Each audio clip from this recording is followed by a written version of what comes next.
Ladies and gentlemen, welcome to SCW Episode 7. This is the Boston Knee Party being held by Slam City Wrestling in front of 100 people at the Battleship again. Mike and Cohen welcome everyone to Slam City Wrestling and open the show. Tonight at SCW Boston Knee Party, we have one hell of a card for everyone. One called Manders is teaming up with Sawyer Wreck to take on Southern Psychopaths Mance Warner and Steph DeLander. La Hija de Guadalajara will be putting her SCW Women's Championship on the line, as will Ace Austin put his SCW X Championship on the line as he faces Alex Colon in a massive six-man main event where the Mad King Eddie Kingston, your SCW champion, teams with Ortiz and Matt Bulldozer Tremont to take on Axel Tesher, Filthy Tom Lawler, and Wolfgang. All this and much, much more. We're going to start out with a 58. Of course, the father-son duo of Mike and Cohen started off hot and heavy. Get some good category stuff to get going. And we are at a 58 to start the show here for Slam City Wrestling's Boston Knee Party. Alright, in the opening match, Mance Warner and Steph DeLander defeat one called Manders and Sawyer Wreck when DeLander pins Sawyer Wreck with her TKO flatliner. Wide hot, the program between Manders and Mance Warner continues. We had a 52, 33, 57 overall for the segment, 39, 58, 44, and 65 for Sawyer, Manders, Steph, and Mance Warner down the line. We have gained heat, the quality lifted the match, and we got it boosted even harder. All right, so that's a great start to the show. In the next match, we have La Hija de Guadalajara defeating Ashley D'Ambos. I believe she's engaged to Trey Miguel in real life. In 10:06 by pinfall with a Mishi driver. La Hija de Guadalajara makes defense number 2 of her SCW Women's Championship. 33 and 46 for Ashley and La Hija. A near certain creative finish was a success to boot the match, which is what we needed because Ashley isn't a great in-ring worker from what I recall on the local night deal. But she's, working towards it. So La Hija de Guadalajara definitely will need to have a program started up here pretty soon. She's kind of doing one-off championship defenses for a little while until we really get another woman or two in. We do have Priscilla Kelly on the roster. We have a couple other girls. We have Lindsay Snow. Not too much out the gate, though. I'm still trying to fill out the indie women's wrestling scene, so a 48 over here. Well, I could go grab, Tegan Knox and Shotzi Blackheart. Let me know if you guys want to see me go grab all the old WWE guys that got released. But other than that, I'm trying to build out a little bit. All right, next up, Atticus Kogar and Vandal 48 are seen backstage. Atticus Kogar begins speaking, calling out Tommy Dreamer for asking for another death match tonight against him. He asks if what happened at Empire State of Mind wasn't enough. Death matches aren't given out like candy around these parts unless you're an idiot like the Bulldozer Matt Tremont. Atticus says if violence is what he wants, violence is what he'll get. Tommy may have been the innovator of violence back in his day, but today Atticus is the practitioner, the executioner of violence, and he's the one who dishes it out. So Dreamer, you got it tonight. The last nail, Atticus Kogar, is here to go. Tonight, we end you, Tommy. So, the Vandal 48 has worked great, 53 overall. Kogar was superb without working without a script. We gave Napier and Kogar background, and it didn't hurt him too much. That was great.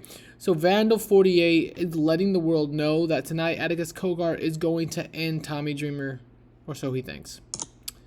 All right, in the next match, speaking of Vandal 48, Christian Napier defeats AJ Gray and Coughlin in 11-11 when Napier defeats Coughlin with a tilt 3. 58, 50, and 51 for the three workers. 52 segment rating. The crowd rating was at 18. No one really cared about the wrestlers, but the wrestling was pretty good, so the crowd got into it towards the end.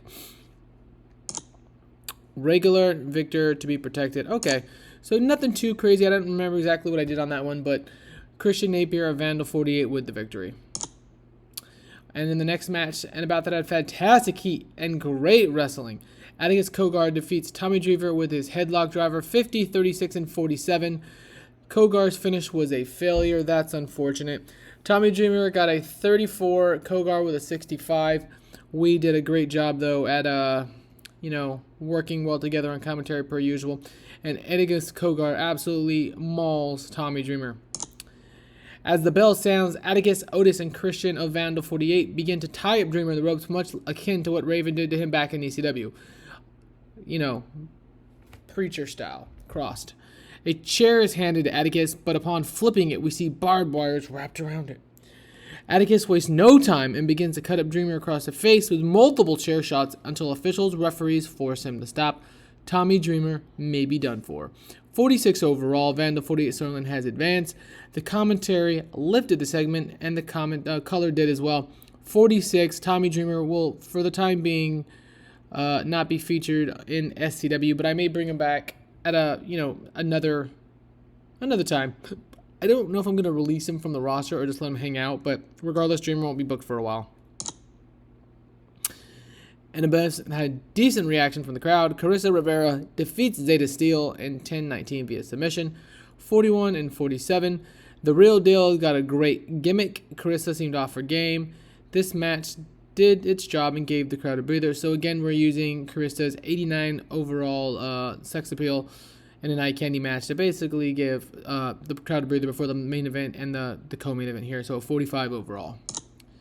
All right, and in an exceptional match, Ace Austin defeats Alex Colon in 13 minutes by pinfall with Aces High. He makes defense number 1 of his SCW championship, the X Division championship that is, or the X title, not X Division, the X championship.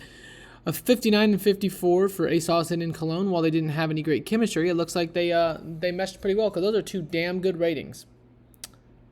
All right, and in the main event, Axel Tesher, Tom Lawler, and Wolfgang defeat Matt Tremont and Kingston and Ortiz when Tesher submitted Eddie Kingston with a rear naked choke after interference from Zilla Fatu. It was designed to tell the story, and that was that Zilla Fatu, after losing to Eddie Kingston, wants another match against him, wants another shot at the SCW Championship. Will he get it? Probably, actually. But a 48, 58, 64, 47, 56, and 51 for Tremont, Ortiz, Kingston, Wolfgang, Lawler, and Tesher. The Wolfgang storyline has advanced, as has the Mad King storyline. Commentary has advanced, and Matt Tremont is getting better at his gimmick. So Villa Fatu basically coming in and costing Eddie Kingston the match here tonight.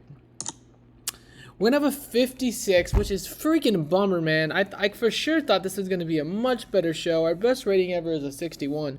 I thought we were going to be more in that range, but a 56 isn't terrible.